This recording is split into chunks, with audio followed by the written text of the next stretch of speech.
Do you know in our university life why we start with C programming language when we have advanced programming language like Python and JavaScript? There are mainly three core reasons of this. Reason 1, foundation of programming. C হচ্ছে একটা base programming language যেটার concept অন্যান্য advance ল্যাঙ্গুয়েজগুলোতে use করা হয়েছে।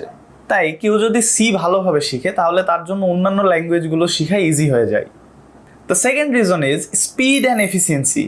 C is the fastest programming language কারণ এটি হার্ডওয়্যারের সাথে ডিরেক্টলি কথা বলে।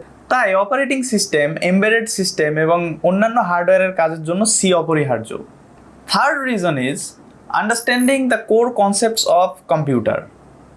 Basically, using C, we can understand the core concepts like memory management, pointer. Overall, C is the base programming language. Remember, when you are writing a code in C, you are directly talking to your computer. আচ্ছা, তাহলে একটা question, আমাদের operating সিস্টেমগুলো যদি C দিয়ে তৈরি করা হয় তাহলে আমাদের এই অপারেটিং সিস্টেমগুলোতে সি রান করতে হলে আলাদা করে কম্পাইলার ডাউনলোড করতে হয় কেন?